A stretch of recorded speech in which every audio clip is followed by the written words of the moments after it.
Bonjour tout le monde, je vous retrouve aujourd'hui pour une nouvelle vidéo de cuisine. Cette vidéo prend un peu suite de ma vidéo précédente où nous avions fait de la mousse au chocolat avec de l'eau de pois chiches et on va aujourd'hui utiliser les pois chiches qu'il nous reste pour faire du houmous maison. Parce que moi le houmous c'est un truc que j'adore, mon préféré c'est celui de la marque Blini, je vous en ai déjà parlé. Mais j'ai déjà testé une fois une recette fait maison et c'était plutôt pas mal. J'avais pas toutes les épices que j'ai aujourd'hui, donc on va voir si c'est meilleur. Donc vous avez besoin de pois chiches, de sésame, de citron et ensuite des épices, de l'ail si vous voulez, de l'huile d'olive. Pour le confinement, c'est plutôt pas mal si vous n'avez pas de houmous mais que vous avez des pois chiches. Pourquoi pas tester le houmous maison. Donc pour faire le houmous, on va d'abord faire du tahini. Alors vous pouvez aussi mixer les pois chiches directement tout seul comme ça, juste avec des épices, ça peut aussi être pas mal, mais c'est vrai que dans le houmous, normalement, il y a du sésame. Donc on va faire du tahini, c'est une pâte de sésame, une sorte de crème de sésame, mais il n'y a pas de crème à l'intérieur.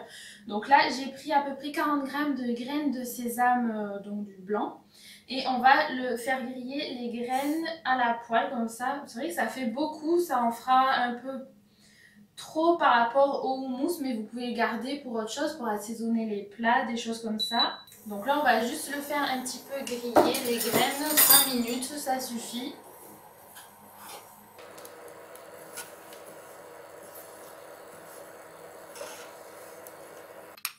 Donc là on voit bien que les graines elles sont un petit peu dorées.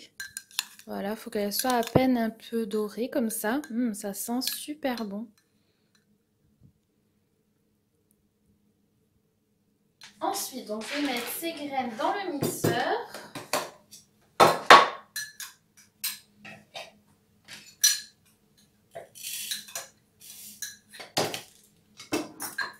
Donc ça, c'est un petit mixeur de chez Lidl, je l'aime trop. Je vais déjà les mixer comme ça, nature.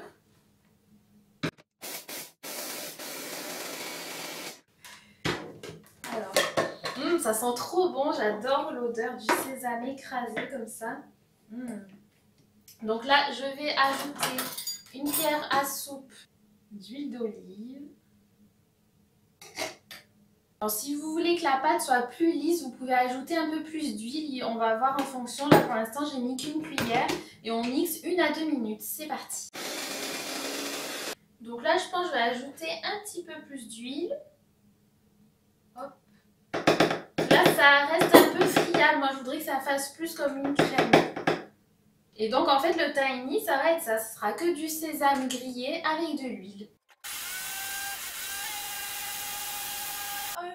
Un petit chat qui est traumatisé par le mixeur.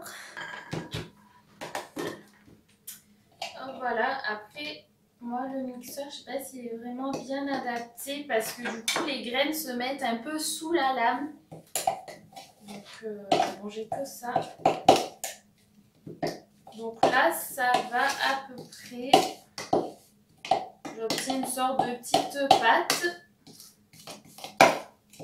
Et du coup, ben, c'est tout en fait. Le tahini est prêt et on peut le conserver au frais. Voilà. Je vais vous montrer de plus près ce que ça donne. Voilà, donc vous pouvez ajouter de l'huile d'olive autant que vous voulez pour avoir un peu une sorte de pâte comme ça. Donc c'est parti pour la suite. On va prendre nos pois chiches. Hop, je mets tout dans le mixeur. Donc là, j'ai pris 200 g de pois chiches. Vous pouvez en prendre plus si vous voulez faire une plus grosse quantité. Je vais commencer par les mixer un peu tout seul et on va ajouter les autres ingrédients au fur et à mesure. Il faut de temps en temps ouvrir pour faire rebouger un petit peu tout ça. Hop. On va ajouter ensuite le jus d'un demi-citron. Donc moi, je le mets directement comme ça avec la fourchette.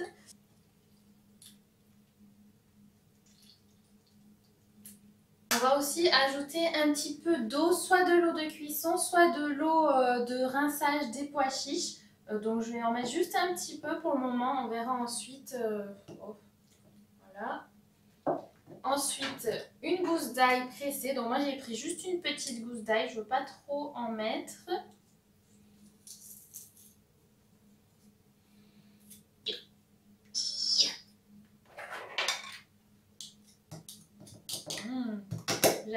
j'adore. En plus, l'ail, c'est très bon pour l'immunité.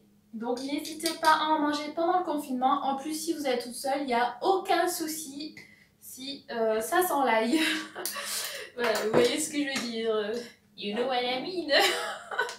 Donc un petit peu de cumin. Ça, moi, le cumin, j'adore. Ensuite, je vais ajouter un peu de ces épices-là. C'est un mélange que j'avais pour tagine. Il y a curcuma, gingembre, cannelle, coriandre, poivre. Voilà, il y a plein de trucs. Sinon, vous pouvez juste mettre les épices que vous voulez. Moi, j'aime bien le gingembre aussi pour l'immunité. Donc, c'est pour ça. Oh, oupsie! Et un petit peu de sel. Donc là, moi, j'ai le sel Herba Mars et sel avec des légumes. Voilà, pour l'instant, je mets juste un peu, on va voir ce que ça donne. Et un peu d'huile. Donc là, en fait, il faut remplir d'huile au fur et à mesure pour avoir la texture qu'on veut. Donc je vais partir avec 2 cuillères à soupe pour le moment. Et bien sûr, ce que j'ai failli oublier, c'est le tahini. Alors là, je viens de goûter comme ça, mais c'est trop bon. Moi, j'adore. Vous pouvez le faire si vous n'avez pas de sésame, vous faites juste comme ça, avec des épices, du citron, de l'ail, c'est super bon. Donc le tahini, pareil, vous en mettez vraiment autant que vous voulez. Donc moi, je vais mettre une cuillère à soupe comme ça, aplatie. Donc je vais un peu mélanger. La texture m'a l'air plutôt pas mal comme ça. Donc avec 2 cuillères à soupe d'huile d'olive, un petit peu d'eau. J'aurais mis juste un petit filet d'eau. On va goûter. Ouh! Yummy, yummy! J'adore!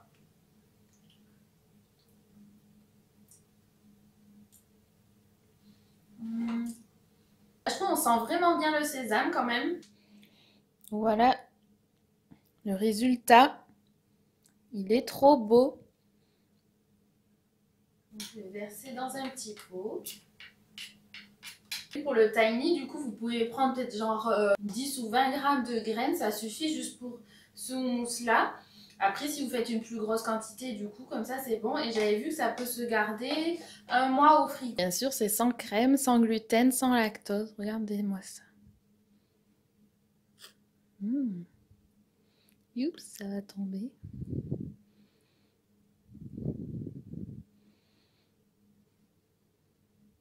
Voilà, donc j'espère que cette petite vidéo vous aura plu, que ça vous aura permis de découvrir une nouvelle recette et comment faire du houmous maison. Voilà, une bonne petite recette bien gourmande pour le confinement. On adore. Donc n'hésitez pas à liker la vidéo, à vous abonner, à me dire quelle recette vous aimeriez que je teste pour vous. Et puis à très vite pour une prochaine vidéo. Bye bye, gros bisous. Bon courage pour le confinement.